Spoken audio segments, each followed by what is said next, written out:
Hello, and welcome to the John Ark Show. Today's episode is called Rise of the Financial Vampires. Before we begin, I want to encourage you to subscribe to our channel for free. You can also like, comment, and follow us. We're also going to have a lot of great celebrity interviews coming up, so make sure to click on the notification bell so you can be notified every time we upload a new episode. I'd also like to tell you about a service called hollywoodiscalling.com. It's a service that allows you to purchase live phone calls from more than 100 celebrities for just $19.95. So give it a try. hollywoodiscalling.com. Now, let's get started. We're now seeing what can only be described by some as a rise of financial vampires. So, what are financial vampires? Financial vampires are companies and individuals and organizations that appear to be legitimate on the surface, but they're really engaging in all sorts of illegal activity in order to continue trying to generate an income. Now, these may be major corporations, they may be small businesses, they may be individual people, but what they all have in common is that they are criminals pretending not to be. For example, recently, one of the most high-profile attorneys in the country was convicted and ordered to go to prison. Upon his conviction, he started crying in front of the judge. This is the same lawyer who not too long ago was generating headlines every day, threatening the president with political and legal action, and all sorts of other people who made the mistake of coming into contact with him. Now he was reduced to crying for the mercy of the judge.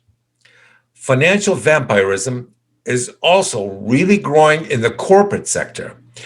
We're seeing major companies use all sorts of tactics to defraud the public and then pretend that it didn't happen or that it's not continuing to happen.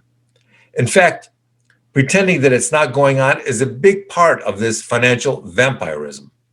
Here are just a few more examples. When a German financial technology company recently revealed it couldn't account for more than $2 billion in cash assets. Now, let me clarify and repeat that for those of you who didn't catch that. They're basically saying they lost $2 billion and they can't find it.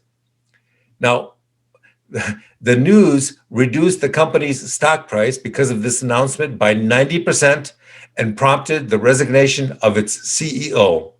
Soon after, he and several other executives were arrested on accounting fraud and market manipulation charges.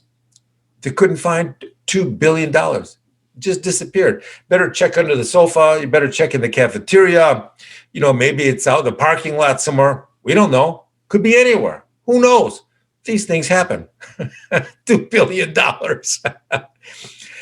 In another massive case, in September of 2020, leaked documents provided to a major news organization and passed along to the International Consortium of Investigative Journalists, it's the ICIJ. These documents implicated international banks in the complicit laundering of more than $2 trillion linked to oligarchs, criminals, and terrorists from 1999 to 2017. Now, in case you didn't catch that, I said 2 trillion, not 2 million, not 2 billion, 2 trillion. You notice how if you Google it, you'll find that story, but it didn't really get a lot of media coverage, a lot of press coverage. Ask yourself, why is that? How does $2 trillion get stolen? Nobody really notices. Nobody really wants to talk about it. Nobody really wants to generate headlines, not significant headlines. These are just a few of the many scandals and large-scale frauds that have taken place recently. If you do a Google search, you'll find that there are many others that have taken place or that continue to take place even after becoming public. In fact, Some of these frauds are so massive and systemic in their ongoing efforts to defraud the public that you almost have to conclude that there is no way the authorities could not have known about them. $2 billion here, $2 trillion here. We didn't notice. I didn't see it on my spreadsheet of ongoing thefts. Sorry. In the movies, vampires are always depicted as sucking the blood out of individual victims.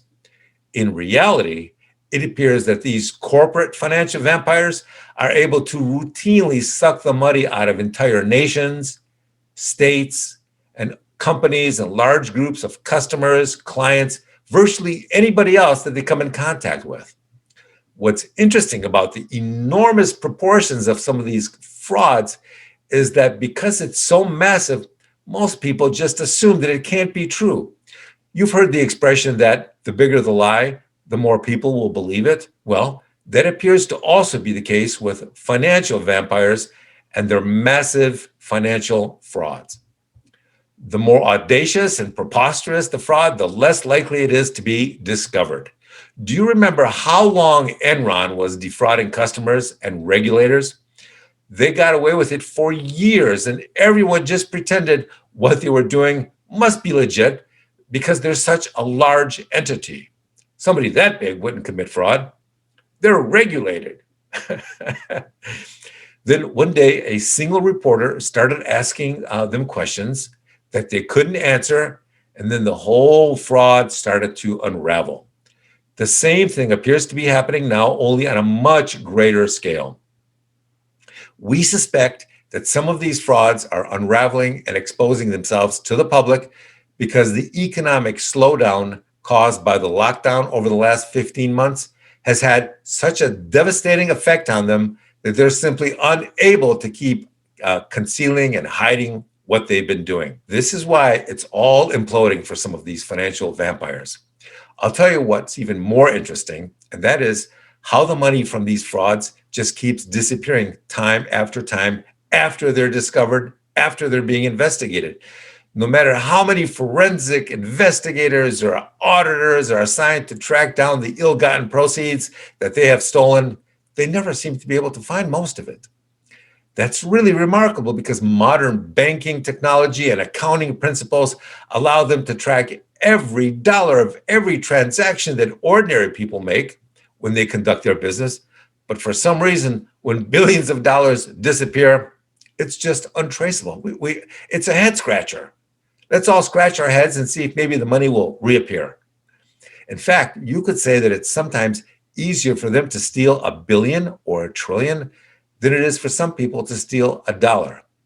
What does all this mean for the average person? It means that you simply can't trust any business or institution or company or store or transaction, no matter how legitimate it appears. People should now begin conducting their business affairs in a perpetual state of ongoing paranoia. Verify everything that's happening at all times because you just might never know when the next scam or financial vampire will rise up and come after you and your wallet. Thank you for watching. I want to tell you that we're going to have more great celebrity interviews and more breaking news stories coming up in the future. So we encourage you to subscribe to our free channel and click on the notification bell so you can get notified every time we post a new story. Thank you for watching, and we shall see you soon. Bye-bye.